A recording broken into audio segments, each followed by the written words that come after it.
এক বছরে এমনি দম বন্ধ হয়ে যাচ্ছে। যান বাংলাদেশে, পাকিস্তান চলে যান, এখানে নামাজ পড়ুন, কেউ বলবে না। এখানে চলবে না এইসব।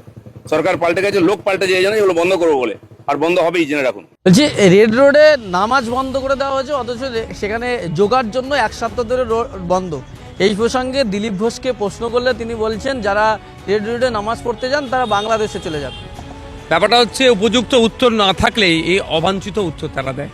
প্রশ্নের সম্মুখীন হতে ভয় পায় এরা। এদের বস নরেন্দ্র দামোদর দাস মোদী ভারতবর্ষের সর্বকালীন রেকর্ড দিনের প্রধানমন্ত্রী, তিনি কৃতিত্ব নিচ্ছে, কিন্তু আজ পর্যন্ত মিডিয়ার সামনে দাঁড়াতে ভয় পাচ্ছে। আর যেগুলো মিডিয়ার সামনে দাঁড়ায় সঠিক উত্তর না দিয়ে পালানোর চেষ্টা করে, এটা কোনো যুক্তিযুক্ত হলো? মানুষ প্রশ্ন করবে না? ডেমোক্রেটিক রাইট, প্রত্যেকটা মানুষের প্রশ্ন করার অধিকার আছে। আর সেই প্রশ্নটা আপনার পাড়ার পঞ্চায়েতের প্রধান থেকে শুরু করে রাষ্ট্রপতি পর্যন্ত প্রশ্ন করার রাইট প্রত্যেকটা মানুষের আছে, তবে শালীনতা বজায় রেখে। এদের কাছে উত্তর নাই, সেজন্য পালাবার চেষ্টা করছে। আর কে বলছে? যে কদিন আগে বলেছিল গরুর দুধে সোনা আছে, গরুর পিঠে হাত বদলালে শ্বাসকষ্ট নাকি ভালো হয়ে যায়, এদের কাছ থেকে এর থেকে বেশি আশা করাটা ভুল হবে। বাংলার মানুষ কাকে দায়িত্ব দিয়েছে এবার দেখা যাক। আমরা দেখছি যে তৃণমূলের প্রায় 22 জন সাংসদ নতুন দল এনসিপিআইতে জয়েন করলেন, এবং সেখানে এনসিপিআই যারা পার্টির প্রেসিডেন্ট যারা দিয়েছেন তারা বলছেন আমাদের সঙ্গে কোনো যোগাযোগ না করেই আমাদের দলে তারা জয়েন করবে। সবই দিল্লির খেলা। এরা চাইছে দুর্নীতি করেছে, গ্রেফতারি বা এদের বিচারের হাত থেকে বাঁচার জন্য এরা শিফট করছে। আর ও দিল্লি দেখছে তাদের ভোটাভুটিতে এই এমপিগুলো নিলে কাজ হবে, মানুষ জবাব দেবে। যাদবপুরের প্রার্থী যিনি হয়েছেন তাকেও যেমন জবাব দেবে, মুর্শিদাবাদের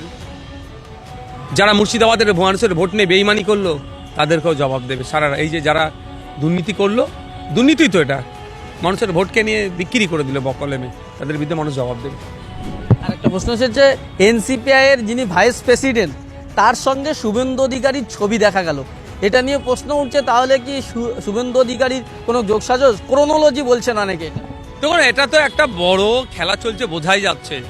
দিল্লি বিজেপির সাথে পশ্চিমবাংলার এই ধরনের যারা আছে তাদের একটা, কারণ খবর দেখলাম যে ভূপেন্দ্রজির বাড়িতে এই সমস্ত এমপিগুলো পৌঁছে গেল, একের পর এক বিদ্রোহ হয়ে উঠছে। আজকে অভিষেক ব্যানার্জি খারাপ, মমতা ব্যানার্জি খারাপ গল্প শোনাচ্ছে। এতদিন মুখ বুঝে সহ্য তাহলে করেছে কেন? এখন অভিষেক ব্যানার্জি মমতা ব্যানার্জি খারাপ হয়ে গেল, মানে এখান থেকে যা শোষণ করে নিল, এবার আর বাকিটা ওইগুলো নিউট্রালাইজ করতে হবে, আর বাকি শোষণ করতে হবে। ওই জন্য বিজেপিতে বকলমে ডাইরেক্ট ঝাঁপ মারে নিচ্ছেন না, বকলমে বিজেপির সাথে যুক্ত থাকছে।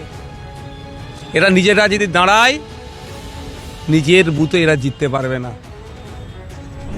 আমরা দেখলাম যে গতকাল মোহামেডান ক্লাবে, সেখানে যেখানে ফুটবল নিয়ে আলোচনা হবে, স্পোর্টস নিয়ে আলোচনা হবে, সেখানে যিনি সভাপতি হয়েছেন হুমায়ুন কবির, তিনি রাজনৈতিক ভাষণ দিচ্ছেন সেখানে দাঁড়িয়ে, সেই মোহামেডানের টেন্টে দাঁড়িয়ে। এটা কিভাবে দেখবেন? দেখুন, ব্যাপারটা হচ্ছে, এটা বললে বাপ ভ্যাম খাই, না বললে মার খাই। আমি যদি এখন বলবেন আপনারা অনেকে বলতে পারে হুমায়ুন কবির সাহেবের বিরোধিতা করছে, কিন্তু বাস্তবিক অর্থে আমি বলবো এটুকু কথা, যার যেখানে যে নিজস্বতা আছে সেটা নষ্ট হয়ে যায়। আমি বিধানসভার মধ্যে দাঁড়িয়ে, অ্যাসেম্বলি হাউসের মধ্যে দাঁড়িয়ে যে ফুটপাতে যে বক্তব্যটা দিই, সেটা কিন্তু অ্যাসেম্বলি হাউসের মধ্যে দেওয়া যায় না। যেমন একটা উদাহরণ দিচ্ছি, আমরা বলি কি ওই মিথ্যা কথা বলছে, কিন্তু অ্যাসেম্বলি হাউসের মধ্যে কি বলে, একটা অসত্য কথা বলছে। মানে এই বিস্তর তফাৎ, এই যে তফাৎ। ঠিক একইভাবে ট্রেন্ডটা হচ্ছে ফুটবল ট্রেন্ড, একটা ক্লাব, সে ক্লাবের সমর্থক বিজেপি থাকতে পারে, তৃণমূল, আইএসএফ, সিপিএম, কংগ্রেস, আরও বিভিন্ন পার্টি থাকতে পারে। কিন্তু যখন ক্লাবের ট্রেন্ড থেকে একটা মন্তব্য হবে, সেটা ফুটবল রিলেটেড হোক, খেলা রিলেটেড হোক, যখন কোনো রাজনৈতিক রিলেটেড হবে, পলিটিক্সের কোনো বক্তব্য হবে, তখন স্বাভাবিকভাবে অন্যান্য সমর্থকদেরকে কোনো না কোনো জায়গায় মনে আঘাত দেওয়া হচ্ছে। সুতরাং খেলার মাঠে আমি আশা করব খেলাই হোক, পলিটিক্স করার জায়গা অনেক আছে, সেখানে পলিটিক্স হোক।